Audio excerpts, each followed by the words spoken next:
is pretty exciting. As you can see, Benin to give nationality to descendants of those deported as slaves. I'm really excited about this.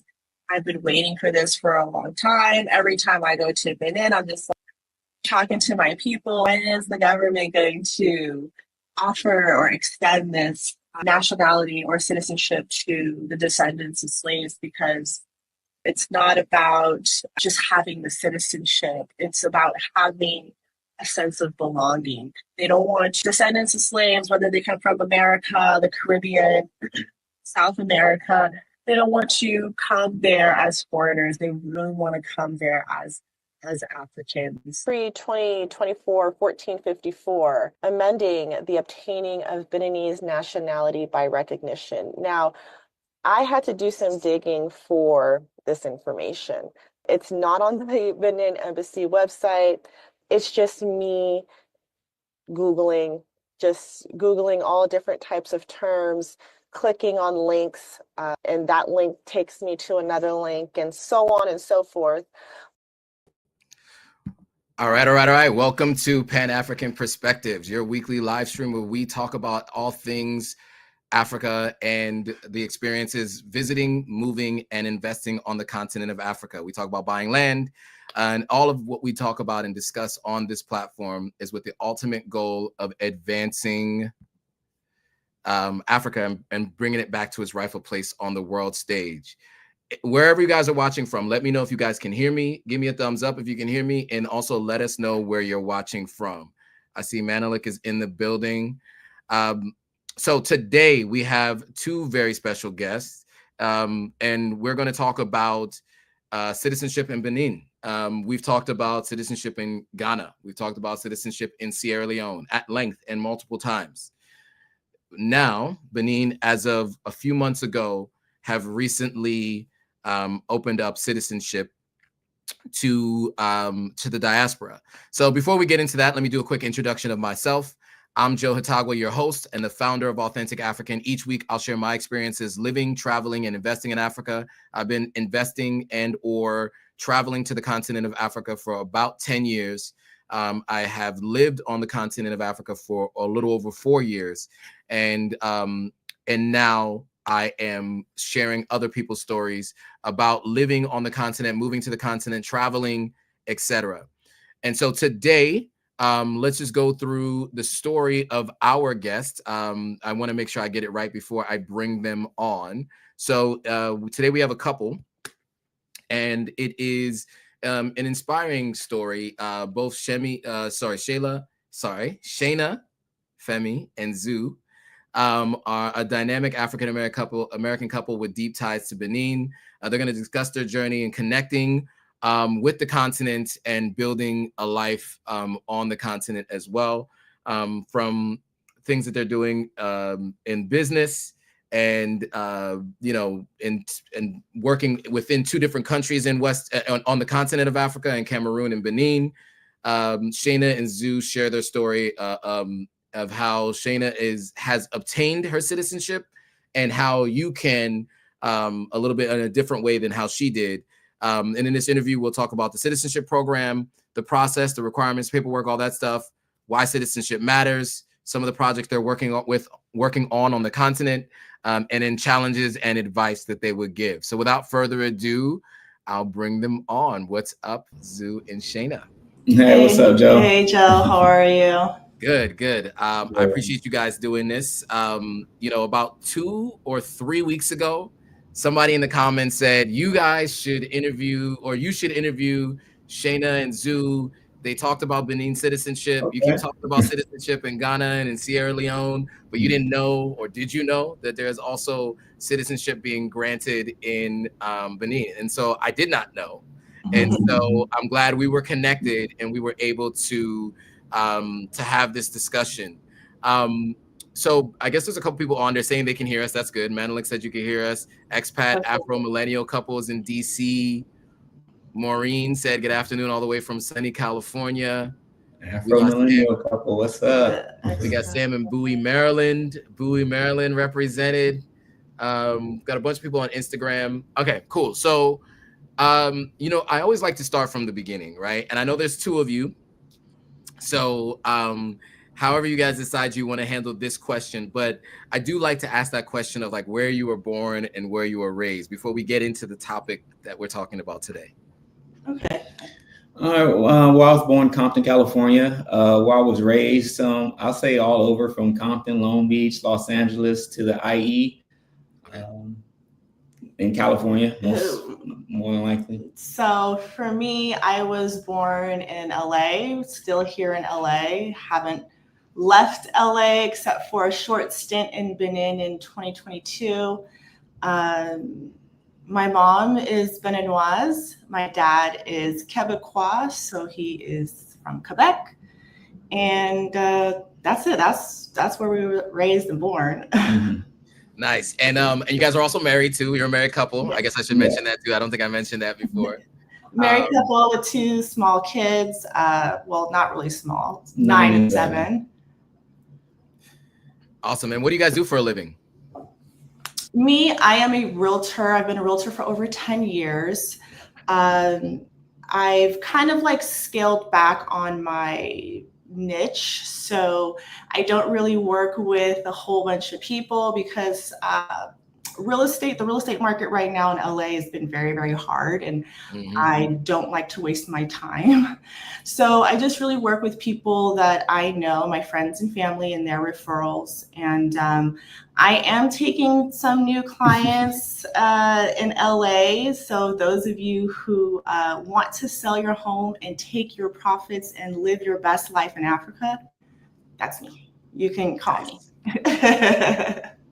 And for the past 10 years, I've been doing e-commerce, Amazon, FBA. I'm also a landlord. I'll put that in my title. I'm a landlord. You know, I do Airbnb, and that's about it. Entrepreneur, investor, international investor. Yes, and I would say our Airbnb is definitely part of our Africa plan. Yes. Nice.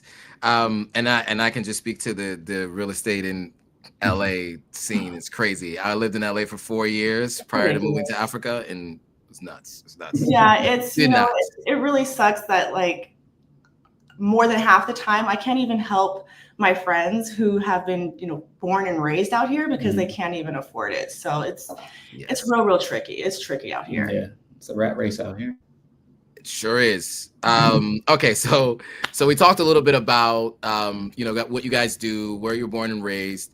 I guess this question is specifically for Shayna, and then I'll get to Zu on this topic. Obviously, you mentioned that your parents are both from Quebec and from Benin. Yes. Your experience going to Benin, did you ever go back and forth growing up? What was your experience with the country, and how often did you go back and forth growing up? So my mom was very adamant about bringing her children back to where she's from because she doesn't want us to forget exactly where we're from, and that's who we are. So I am her firstborn. I do have a younger brother. And I have an older brother as well, but he's my dad's son, but he's also Beninois as well. So his mom is also from Benin. So I've been going there since I was 2, but it was kind of like far and few in between the visits as a child because it's hard to travel as a family. The price of the flight tickets, to get to Africa is expensive, but once you're there, you can live very well. So, my parents are middle class. It's not like they had it like that to be able to take all of us on a trip every single year.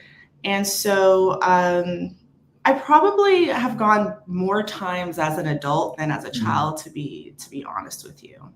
Okay. She went 4 times with me. Yeah, I went 4 times with him. Way more let's times talk about that. Child, so yeah. Okay, so let's talk about that. Yeah, I will say that my memories as a child going to Benin are still very vivid, and really is what pushed me to really want to do a business out there and eventually live out there. So on that point, I mean, you said your memories are vivid. What made, so you said, and it also said it pushed you to want to start a business and live out there. So when did you start going as an adult, and what made you decide to start going outside of your parents, right? Because I know like a lot of people go with their parents growing up, and then at some point you got to buy your own ticket and start going on your own. What made you decide to start doing that, and when did you start going back to Benin as an adult? So my first time as an adult was still with my mom. Okay. Like, it's time to go back, you know. So I was 21, and I did like the whole tourism gamut. So I went to Port Novo, went to see the Slave Museum. I went to Ouida, went to the Python Temple, the Door of No Return. And so it just gave me like a different perspective of Benin, because as a child, we didn't do the touristic thing. It was just like, we're just hanging out at the house, you know, for the summer break. And then after that, it's kind of hard because it's like, I haven't really gone as an adult by myself until 2023. Like every single time that I've gone, my mom's like, I'm coming too. But, you know, she stays back at, you know, her house, and I'm just out there running the streets. But 2023 was really the first and only time so far that I've been by myself. And that was because one of my high school friends was already in Tanzania and Kenya. And she's like, girl, I really want to go to Benin. Please, can you come out? I will do whatever I can to meet you out there. She was flying from Kenya with her two teenage daughters. And that was January of 2023. Got it. Okay. And so deciding to go with Zu, well, let me take a step back, actually. Citizenship. I want to ask you about citizenship. Well, no, let me ask you about this first, and we'll get to citizenship. So, so the two of you have gone together 4 times. One, Shayna, why did you want Zu to go? And then after that, I want to ask Zu about his experience. I like telling this story. So, like, when we first were dating, I told him, like, look, if we're gonna be serious or anything, like, you got to be down with Africa. Okay, like, we eat African food, food from Benin. So that okra, that slimy okra, you better get used to it. Okay, Right. That's number one. Number two, I envision living there, so you got to be with that vision as well. And he's just like, well, I've never been there before. How can I be with that vision? I was like, well, you're gonna go, and when you go, you're going to absolutely love it, and you're gonna want to live here as well. So, if you want to talk about your first trip. Yeah, I was going to ask you, like, what were your preconceived notions before going? And then what was the experience when you got there? Let's see. Well, I didn't think it was going to be developed. I thought we was going to land on like a dirt road. I thought we was going to see shacks. I didn't think we were going to see like skyscrapers or any cranes out there, paved roads, you know. Just dusty, you know. all the things, all the images that they serve us over here in America. That was all that propaganda was that was. But I did give him like a warning. I was like, you know, okay, even though you're from Compton and you're around a whole bunch of Black folks in Compton, I promise you, when you get out this airport, you have never seen as many Black people as you will see it over here. And I think when you got out the airport, you're like, whoa. Oh yeah, it was okay. It was a culture shock. There's Black folks out here. I wanted to take a picture, but I was scared. You know, when I walked out the airport, I seen all those Black faces. I'm like, I turned around, looked at Shayna. I'm like, I look back. I'm like, I want to take a picture. I'm like, no, they're all looking at me. I'm not about to take no picture. Yeah, I mean, it's interesting to go somewhere where you're no longer considered a minority, right? Like, you know, you don't really realize what that feels like until you're on the continent. Because you can curate spaces in America, but there's still, it's going to be in a confined area. You can't have entire cities, right? And that's the best part. That's one of the best parts too. You know? So I was going to say, on that note, I mean, so you mentioned all the things you didn't expect to see, which infers what you did see.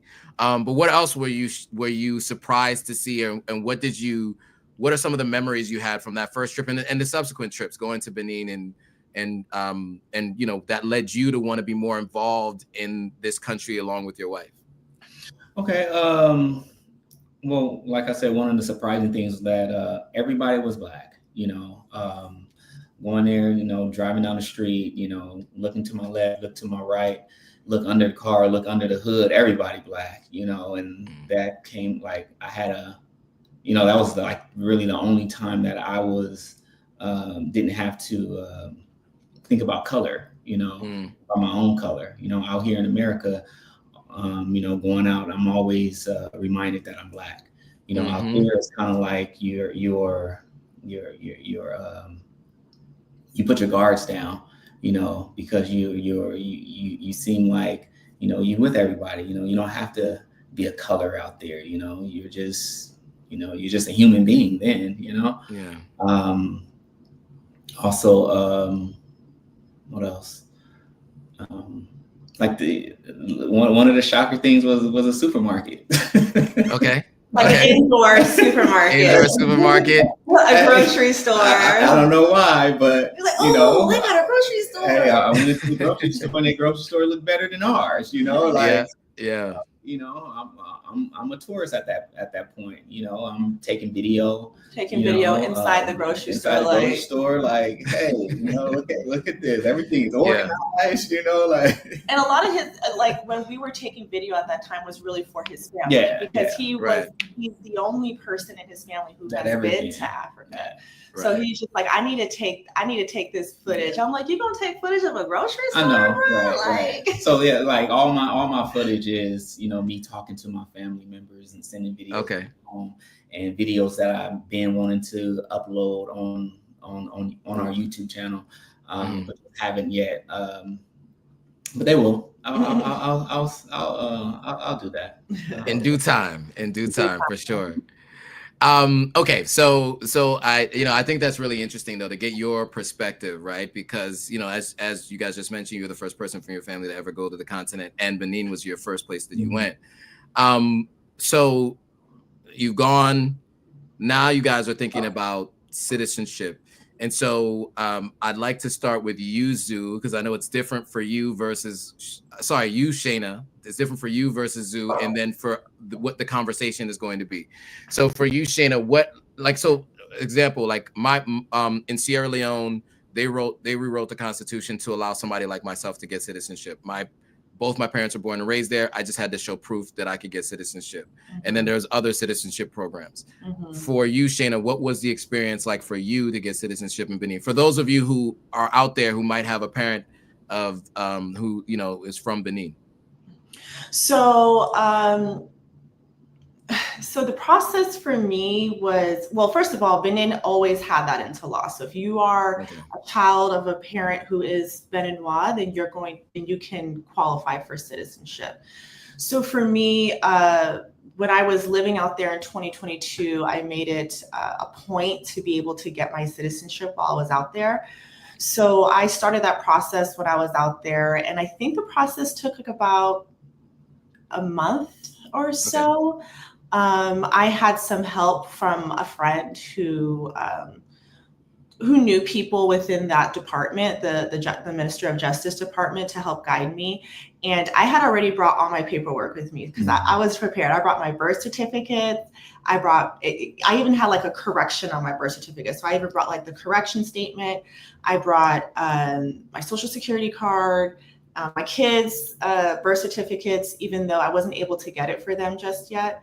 I still haven't gotten it for them, but because out there, they also have to translate your birth certificate into French. So even your American birth certificate is not going to like qualify. You still have to you have to pay for the translation. And so after that, and then my mom too, she had to do something a little different because she was actually born in Dakar, Senegal. Okay. So her birth certificate is Senegalese. So she had to do something herself as well to, solidify her Beninois citizenship. Right. And so from there, I was able to receive a certificate of nationality. That's what I have right now. When I went back in 2023, I was supposed to get my ID card and something called a RAVIP. I didn't do that because me and my friend were turning up way too much. Didn't have any time. I had like a jam-packed itinerary for us. So now I regret that, because in order for me to get my RAVIP and my passport, I have to go to DC, because that's where the Benin embassy is. Mm-hmm. And I'd rather spend my money to go to Benin than to go to DC. I feel you on that. Okay. And sorry to add, I just want to add. So now if I want to travel to Benin, instead of getting a visa off of my American passport, I have to reach out to the Benin embassy and get a laissez-passer. Laissez-passer just means, technically it means to let them go, like to let them through. So it's just a letter from the embassy stating that the immigration at the airport, I can just pass through the Benin national side because I have that laissez-passer permit or certificate. Got it. So on that topic, I mean, we're going to talk about, I want to talk about the process of getting citizenship for those who are of who are of African descent in the diaspora, because there's been so much talk about different types of citizenship. I think Nigeria just announced their intention to offer citizenship, but nothing has been set in stone. Yeah, they had the African ancestry folks in there with their parliament, and they were talking. So it looks like they're working through legislative actions. It probably won't be done through executive order. It looks like they are trying to work through figuring out a law that will allow folks to do it. Ghana obviously has had a lot of success, right? So many countries are starting to pick up on it. And Sierra Leone's had a little bit of success with it as well. So so with that, I do want to shift gears to how other folks in the diaspora can get citizenship. I guess we can also mention that Zu will also be able to get citizenship through his marriage to you, correct? Yes. I do want to mention that. Okay. So in Benin, you can get a citizenship by alliance, and that's like through marriage. So that's a way that he would be able to get citizenship. So the next, the reason why I would have to initiate the process for him, but the reason why I can't do that right now is because I don't have my RAVIP or my national ID card. Got it. And on that point, it's important to note that these things have processes and you have to follow all the steps in the process, right? Yes. So for everybody who's thinking that like you can just be like, I'm Black, and then citizenship will just be given, it doesn't work that way. And there's a lot of conversations about the idea that it should just be given, and not every country is just going to give citizenship to other people. You know, there's a process they have to go through.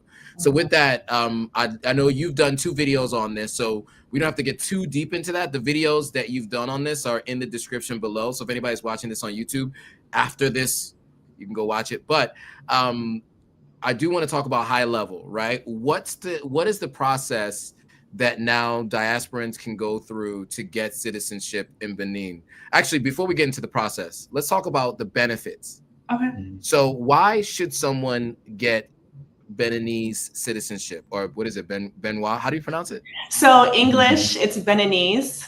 Okay. In French, it's Beninois for a man, or general, and then for a female, it's Beninoise. I'll say Beninese. I'll do the English. Beninese. So to get Beninese citizenship, why should somebody want to get Beninese citizenship? What are the benefits? I would say I always advocate for dual citizenship if you can have it, just because you just really never know what's going to happen in the current country that you're living in. You know, as Black people living in America, we're getting these treatments that aren't favorable and in our favor. So I don't see why we should be held to living here. You know, we have so many options. Sure. And just the idea of travel is not really prevalent, even not just the Black American community, like in the American community in general, because they just promote that it's just the best country in the whole entire world. Why would you want to leave here and go visit somewhere else, you know? The second point is, well, as an African American or Afro-American, we should have another citizenship somewhere on the continent, right? Like, yeah, you know, where the history lies within America or the West Indies and South America, that is very prevalent. And you know, of course, you deserve the citizenship at these locations. But what about where your ancestors come from? You know, and I feel like Afro-Americans, because they have so much of a mix, that is like the world is your oyster in Africa. Like, why not? You could choose, like you could choose Sierra Leone, you could choose Ghana, you can choose Benin, like you have options.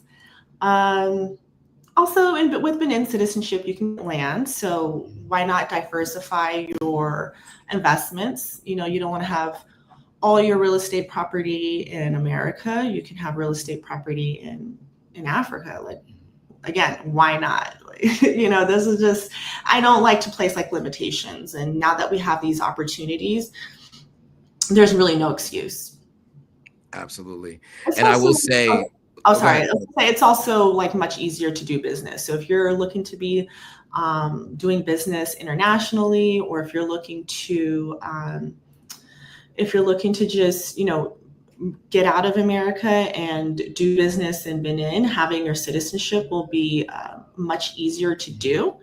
Having a Benin citizenship also allows you to travel to countries that your American passport might not allow you to visit. So maybe a place like Cuba, you don't need a visa on your Benin passport to visit Cuba.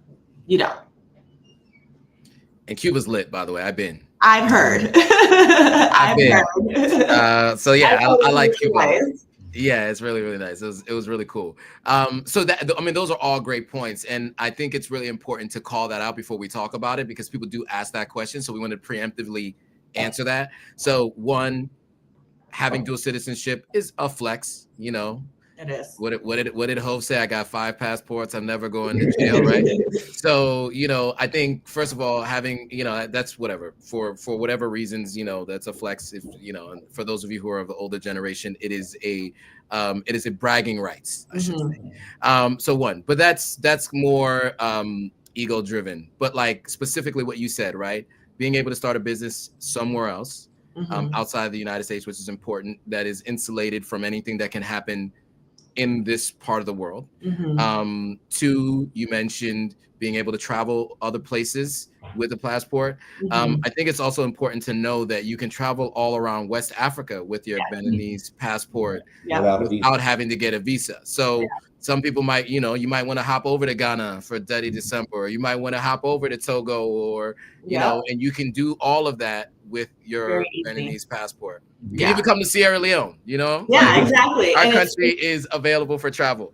And I wish I had it at the time that I was living out in Benin in 2022, because I really wanted to go to Togo.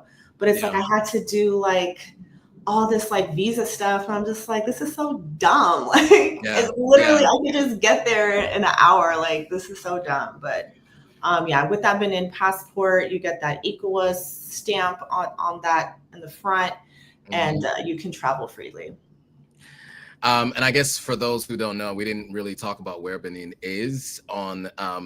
So maybe I should share my screen really quickly just so we can talk about where it is. So as you mentioned, you wanted to go. You were in Benin. Yes. And you wanted to go to Togo. Yeah. But you would have had to get a visa from the American embassy to allow you to go from here to here. Yeah. Right. Which obviously now with your Beninese passport, you'll be able to go all of these places, right? So I just think that's really important. I wanted to call that out. Well, except for like Niger and Burkina Faso right now, you know, things are up in the air. Well, technically, they say you can go there. Oh, really? With any other passport. It's just not. It's just like they're saying they're letting all Africans in. Okay. So it's not part of the ECOWAS situation. Okay. But they're like all Africans can go. Are welcome. So I do think that you can go to Mali, Burkina Faso, because I have a friend who has dual citizenship with Nigeria, and she spent about a month in all 3 countries doing some reporting there, and she just used her Nigerian passport. So from what I understand, that is still on the table, just not through ECOWAS. It's just through their own. If you're African, come to our country is basically what I hear them saying. So on that note, so we talked about all the different benefits, traveling around, starting a business, real estate. So I think it's also important to talk about real estate a little bit. And I didn't have this in my questions that I meant to ask you guys before, but I want to ask you about this. So, you know, like, for example, I have family members. How do I say this delicately? I have family members who bought land at about $5,000. That land is worth $60,000, and they bought it about 10 to 15 years ago. What I find is on the continent, if you buy in the right places, you can buy something that's a little bit more affordable than even what a down payment might be, but your return on your investment would be much larger for a smaller amount. I've seen that in Ghana, certain parts of Ghana. I've seen that in Sierra Leone, certain parts of Sierra Leone. Are you seeing similar things happening like that in Benin as well in terms of property value going up? Do you know about any of that at all? I know a little bit. So yeah, I can just say yes, property value is going up, and it also depends on where the property is located. So of course, if you're closer to the beach, like Cotonou is one of the biggest cities in Benin, and it is a beach city, I would say. And so Cotonou is getting expensive to purchase property. But also there's like another area called Calavi, and Calavi is like, it's supposed to be like the next developing area in Benin. I would call like Cotonou, I mean, Calavi is about 30 minutes away from Cotonou. But I can't really give like a percentage on how much like the values are rising. Mm-hmm. But what I can say is that the property that we have, it's in Calavi. And I think, when did we do it? We did it before COVID, right? Yeah, or was it before COVID? I would say like around 2019 or so, we have bought property out there, and it came out to $1 per square foot. Okay. And we paid 20,000. So we have 20,000 square feet. Nice. 20,000 square feet. Okay. You That's how we translated it. You know, over there they do square meters. Meters. So square meters. Yeah. Yeah. Okay, cool. So those are the benefits, of course. So now let's talk about the process. So you did some research, and you found that they made an announcement end of last year, and then there were some updates earlier this month, if I'm not mistaken. Well, the update was late last year as well. I just missed it because it wasn't on the embassy website. And so I like to check from time to time of the news that's happening in Benin. And Reddit is a good place to find information as well. So people are talking about it on Reddit, and someone had shared some information they had found on this General Secretary's website. Okay. So I did some digging there, and I found that update that was actually like a few days after I had posted my video in December. Got it. So let's talk about that video. So what did you find to begin with in terms of the actual process that they put out there? Just like, I guess, like a high level overview, right? Like, who is eligible to get citizenship, and then what is the process? So the people who are eligible to get citizenship are Afro descendants of slaves. You cannot hold a citizenship with another African country. So if you have if you're Afro-American and you also have your Nigerian citizenship, you can't get this Benin citizenship by Afro descent. Very similar to what I heard about Ghana, even though they made some exceptions. Okay, so somebody did ask this question before we get to my next one. Which Reddit channels are the best for finding this? Expat Afro. You know what? I don't even remember the names, but I saw one that's called like Amer Exit, AMER Exit. And I believe there's actually a subreddit that was created a few months ago, just Benin citizenship. I think someone's just making a dedicated Reddit to just Benin citizenship and information.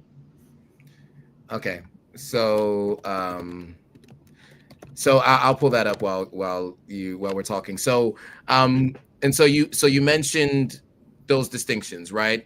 African descent, you can't have citizenship in another country. What do they determine means you are of African descent? How do you prove that? Right.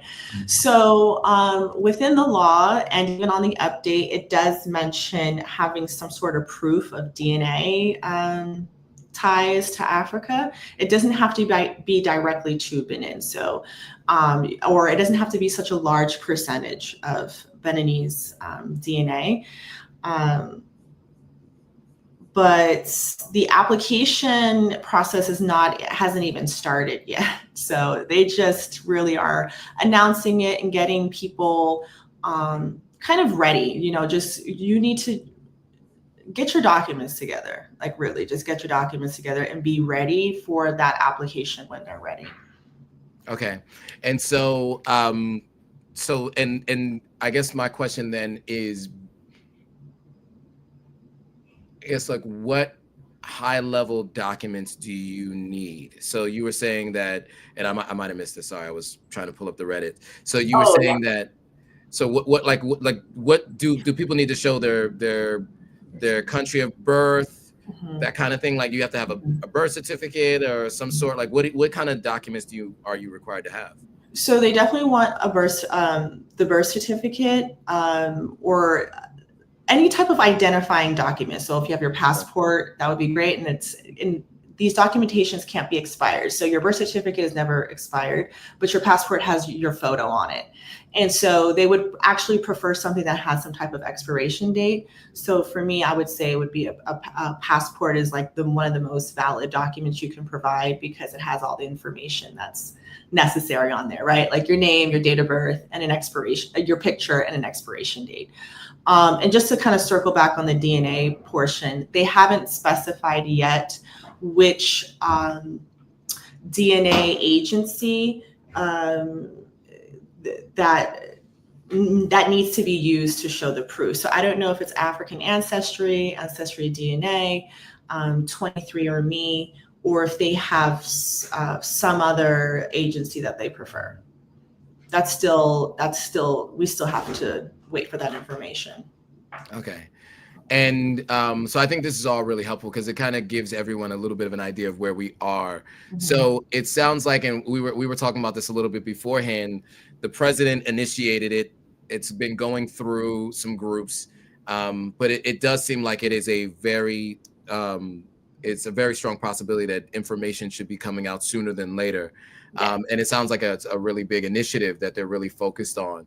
And I think that that's really important. They're the next of the countries that have actually taken the steps to put out information about what they're planning to do, even if it hasn't fully been vetted out yet. Mm-hmm. So I think we talked a little bit about what the benefits were. We talked a little bit about the requirements. I guess my last question is, on this particular topic, right? For those who are thinking about getting citizenship, what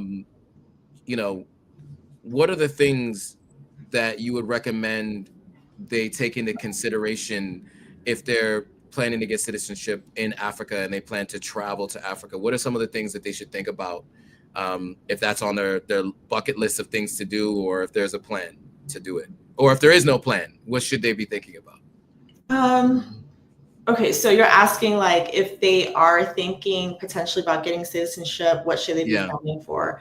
Yeah, like after you get your citizenship, what's next? Okay, so with the Benin citizenship, there's like two aspects of it. There's the provisional, meaning like temporary, and that lasts for 3 years. And then there's the definitive, which means it's the permanent citizenship.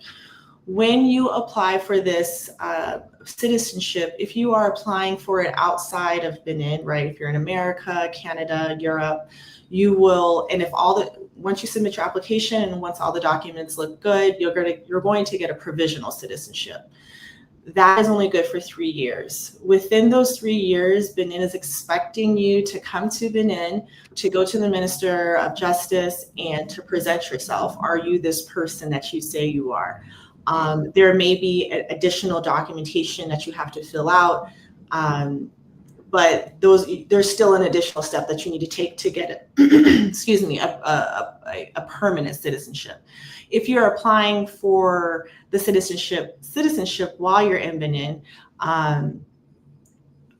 depending on how long that process takes, because right now we don't know how long that process takes, you will get the permanent citizenship. So my advice to you is that if you're looking for the permanent citizenship, when you plan to go to Benin, I would plan at least for a month, to stay there for a month. Because if you apply when you're there and they're still in the process of it, and now you have to go because you only planned a 2-week trip and they're still not done with their processing, once you get back to America or wherever you're from, it's no longer going to be a permanent citizenship. They're just going to grant you that provisional citizenship.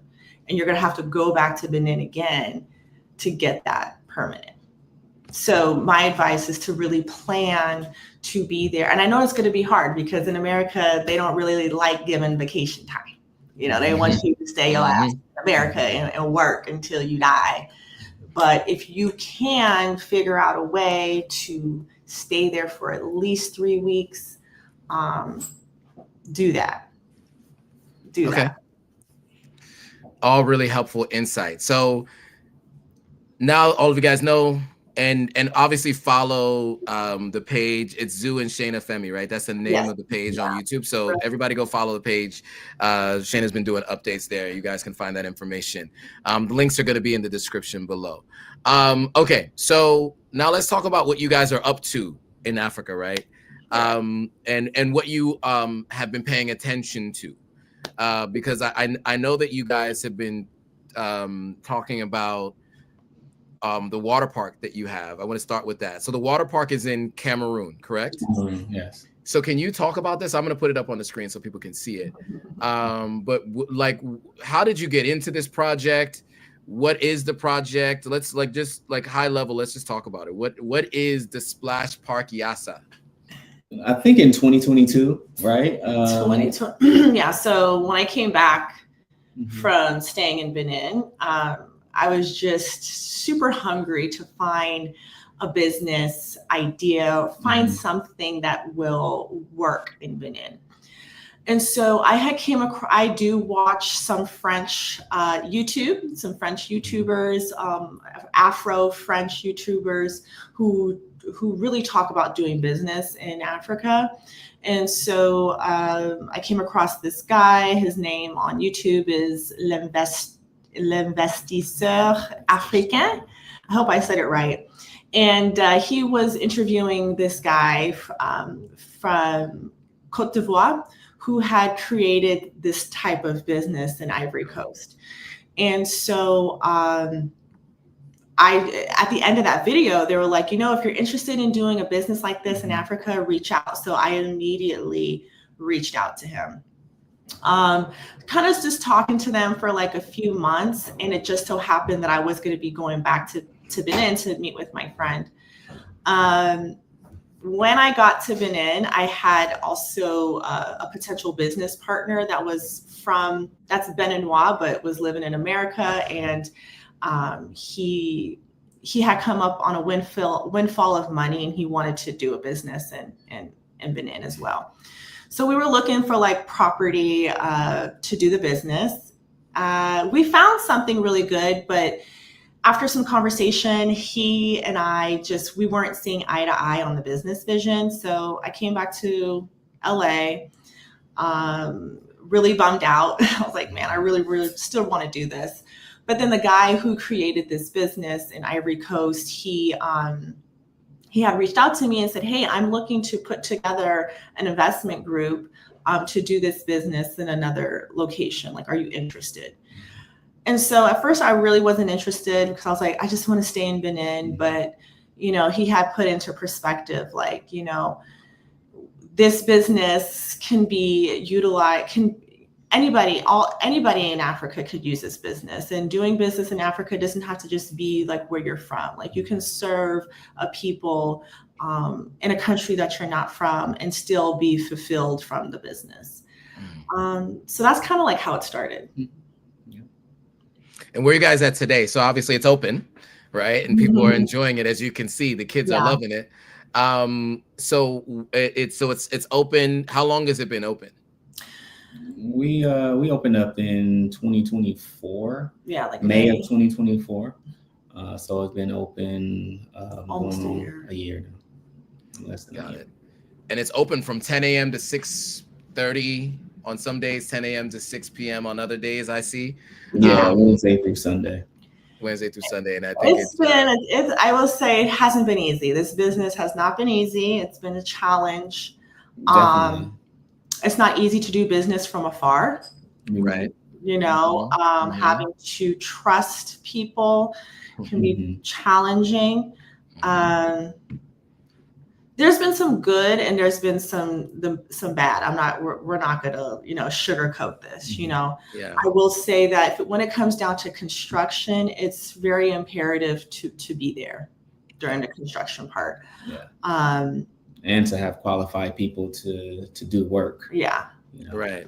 So let's talk about that. I mean, you guys, you touched on it. That was going to be my next question, at least in terms of the process, right? So one thing most of us recommend is that you don't build anything remotely.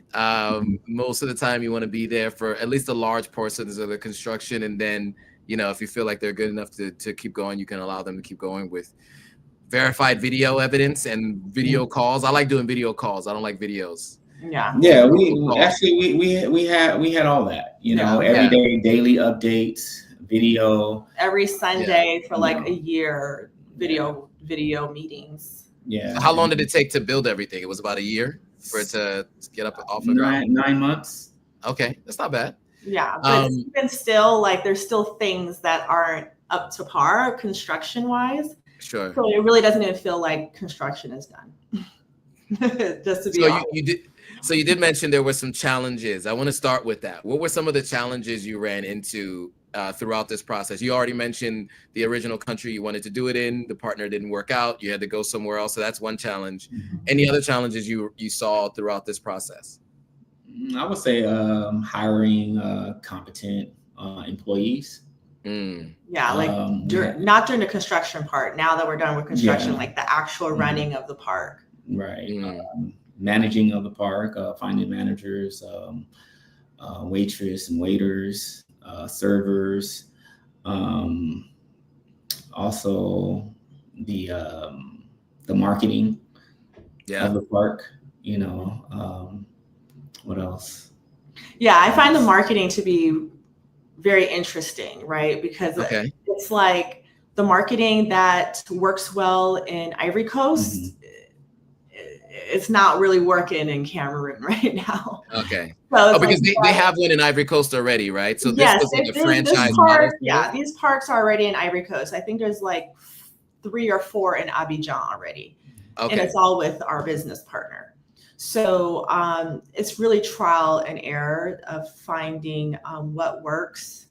The employees, it's like we set the prices for the restaurant, the entry fee, but it's like I don't know why these employees feel like they can make up their own price or upcharge, right? Or we say, okay, this is how much food to give and this is how much we're charging, it's on the menu, but then the employees will give them extra food, more food, and they're like, well, we think it costs too much for the portion that you're giving. And we're just like, it's not up to you. This is not your call, but yeah. Yeah. So handling remotely is very hard, but we do, in the beginning, we had expected 3 of our partners to be there or 2 of our partners to be there actually managing on site. They're there. One of them is there now, and we see major improvement. So that's a big thing to have. But he's not going to be there much longer. He has to return back to his family in France, right? And his businesses in France. So that's another challenge. Now we have to find new management. Well, and that's what he's there for. He's there to find a manager that's competent enough to work. There's about 7 of us, 6 or 7 of us. 7 investors. We're not the only investor in this project. Okay. So I mean, there was a couple of things there I thought were interesting. So number one, it's challenging to do it remotely, but you have someone on the ground to help find talent. How did you guys find the staff that you have in place in the first place? Like, so you said you have wait staff, you have other kind of staff there. How did you find those folks? And then what was your interview process like? So our business partner who has a construction company that builds out these parks, they also have a management company to help manage the parks. So the management company, we had hired them to come out and do the hiring process and to also train. So they handled that portion. But the designated managers on the investor side, they also were involved in that process by looking at the resumes, asking, doing interviews. They were also there during the interviews as well. Okay, so they flew in from Cote d'Ivoire and were like managing everything on the ground for you guys. So one of them is already actually in Cameroon, but he doesn't live close to Yassa. Right. So that's like one of the reasons why he can't really be there on a daily basis. But he was there for the interviewing process. It's a great question from Maureen. Have you received a return on your investment, or are you still contributing to keep the business running? That's a great question. No, we haven't received a return on investment. And we didn't really expect to. We only been open for less than a year. So, average businesses, get their return within 3 to 5 years or even go out of business. So we weren't really expecting to see a return on our investment so fast. This was just part of our Africa plan to invest in the business out there as we transition from the U.S. to Benin to, just to establish something out there, just to know what the pros and the cons of handling the business in Africa. Sure. And I think like also we figured like, okay, eventually when this business does make money, like we can take those proceeds and do something in Benin. Like it won't be as hard for us to like get our money from Cameroon to Benin. Good point. All good points. So any advice that you would give to folks that are looking at this kind of a business model as an investor? Because this is the first time I've heard of anyone investing as part of a conglomerate in something that's like a physical space outside of real estate. So any advice that you would give to other folks who are looking to do something like this? Yeah, that's the first question. I would just say, just be on top of it. Hey, I was still invest remotely, but at the same time, I would want to be there. I would travel there more, and I would have somebody there on the ground that's permanent, or an investor that's there on the ground permanent to help run this business if we're outside the country. But I still think this is a great investment. We just need to fine tune it, and we'll be successful. And this water park business, it's very much needed, especially in West Africa. It gets so hot, very, very hot. And I can't speak for any other country in West Africa. I can speak for Benin that the beaches aren't, the water can be enjoyed from afar. Meaning that the waves are very, very turbulent, and people have died. People have died. My dad, who was in the Peace Corps in Benin, like he's seen people die in the ocean because the waves were just too much. But they're doing things now to be able to break up the waves. But those who still don't want to mess with the ocean, they still need some reprieve. So this water park does that. It brings reprieve to the kids, and it brings reprieve to the parents, right? Because as their kids are having fun in the water, enjoying themselves, they get to sit back in the shade and drink a nice ice cold beer. Right.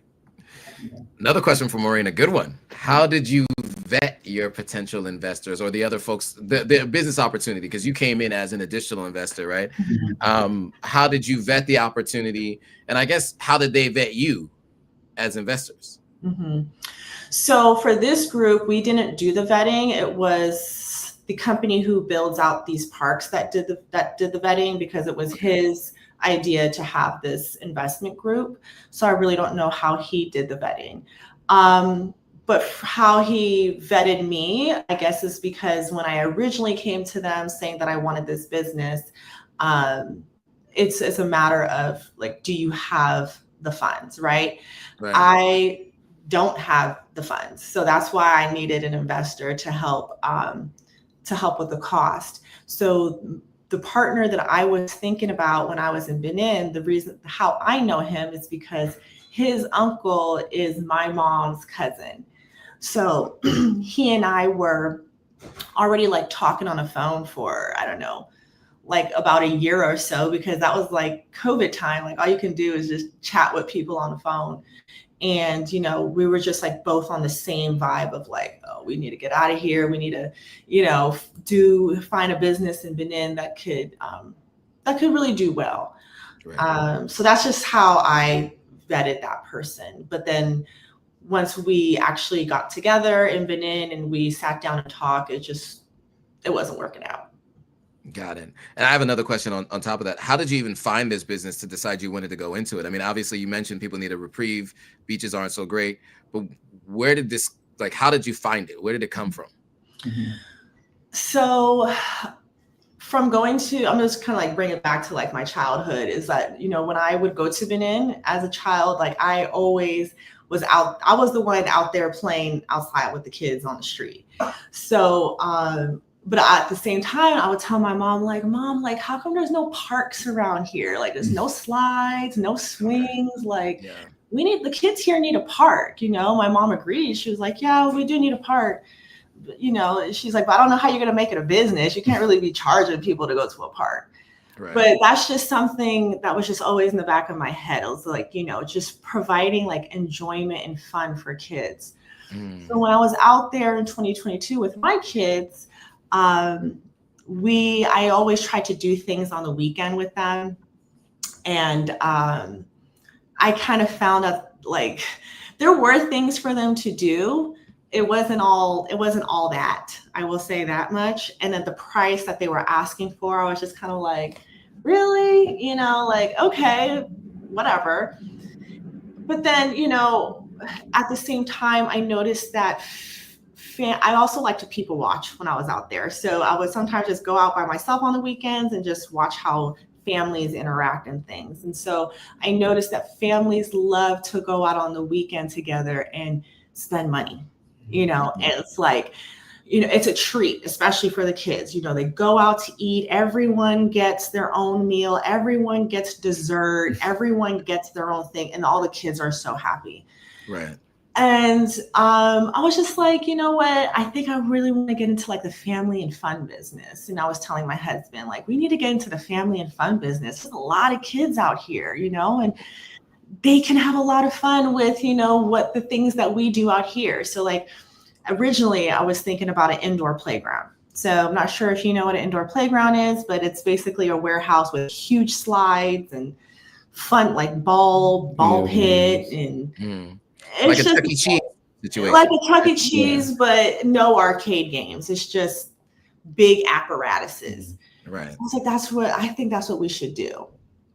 And just doing the research on it, I was just like, ooh, this is going to cost a lot of money, especially for the building, like just to rent out the warehouse. So then when I just, again, like I said, you know, I do watch the French YouTubers, the French business YouTubers, and I came across l'Investisseur Africain. I think I said that right. And that's all he does. All he talks about is doing business and making investments in Africa. And he talks about East Africa too. Like I think he's in Kenya right now talking about real estate. And so when he interviewed my now business partner, like I said, I jumped on that. Got it. It makes a lot of sense.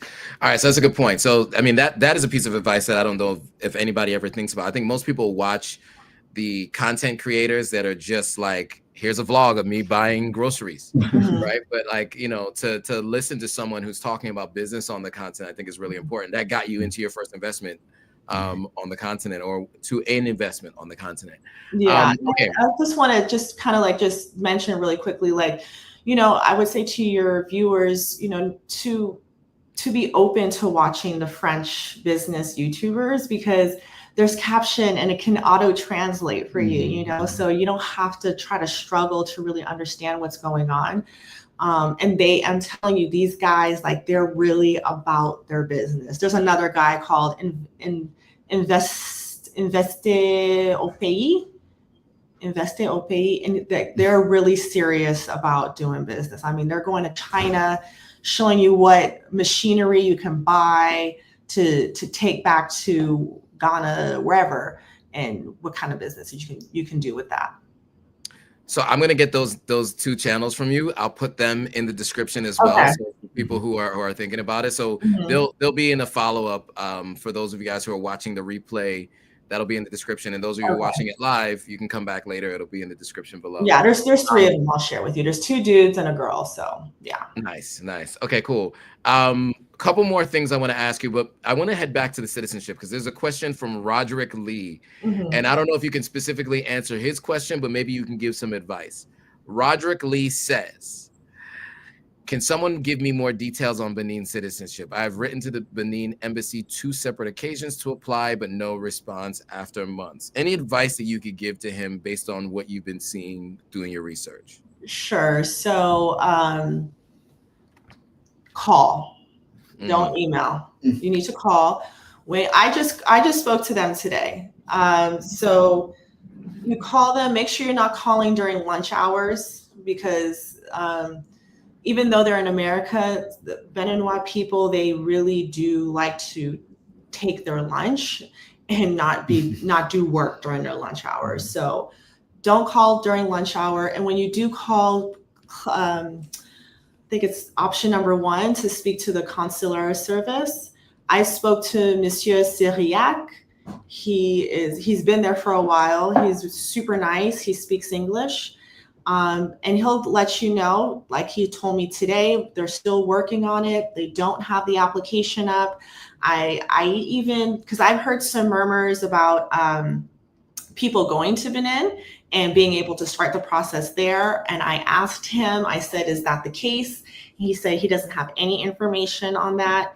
So I would not advise anybody to use any agencies that are saying that they can start the process for you, because if the embassy doesn't have it, I really wouldn't, just me personally, I really wouldn't trust it. I'm the kind of person that really likes to do things on my own. Like, I like to take matters in my own hand, especially when it comes to sensitive documentation like this. All good points. Sorry, I got a call. That's all really helpful. Okay, so we talked about citizenship. We talked about the water park. In the interest of time, I do want to just ask a couple more questions. Just in terms of, you had mentioned there's a project going on in Benin right now that you guys wanted to talk to the folks about. So I wanted to give you the floor to talk a little bit about that project.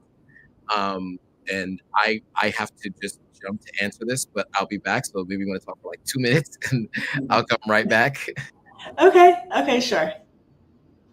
All right. So Benin, the current president, he's really working very hard to make Benin a destination location. Patrice Talon. Yes, President Patrice Talon. And he is, like I said, working very hard to make Benin a destination location. As of right now, Nigerians come to Benin all the time to take vacation because they say it's such a nice and peaceful place to take a vacation to.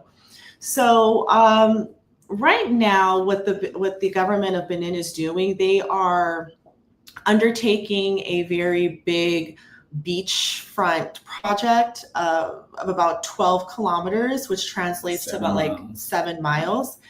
And essentially what they're turning this into is like a little Miami. So they're going to have hotels, lots of casinos, lots of restaurants, sports and leisure. And so last September, they had made a public announcement to see, a public announcement saying, hey, we're looking for investors and developers who want to take part of this project to build up this beach. So on a whim, we're just like, all right, let's just submit a project. So we thought of a project, we submitted it, and we had found out in January that our project had got accepted. And we have a deposit to make very soon. The project was also based off of, you had a choice if you wanted to do your project on 800 square meters or meters squared or 1,200. And we chose the smaller one because at that time, we really didn't know what the fees were going to look like, right? But we knew that the bigger the land, the more fees that we were going to incur. Fees in reference to like land fees, taxes, build out. Like we were just thinking, like the more land, the more expensive it's going to be. Do you want to talk about like the incentives that? Yeah, sure. One of the incentives is. So now that we got picked for our project. Yeah. So this is like. This is like my reparations, really, But so there's no rent for 40 years.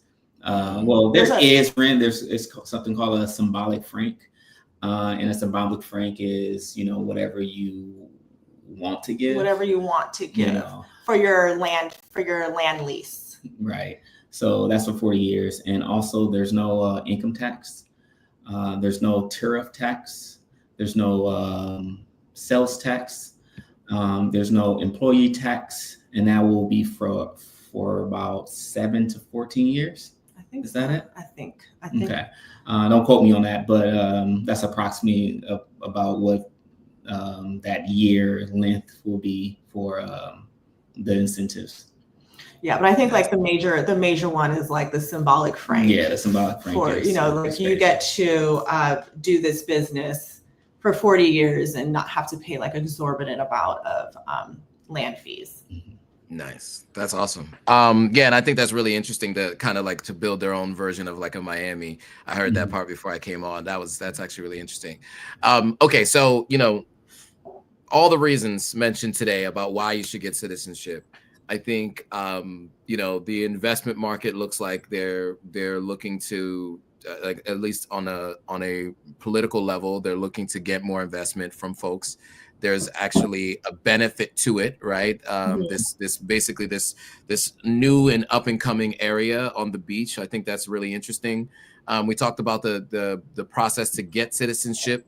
We talked about your business in Cameroon and the idea and how it came to be and what some of the challenges were. And we also talked about just your background going back and forth. The last question I have for you all is, where can people find you if they want to get in touch about any of the stuff that we've talked about today? They can find us on our YouTube, our YouTube channel. We really aren't on Instagram often or TikTok or Facebook. We're just very busy parents.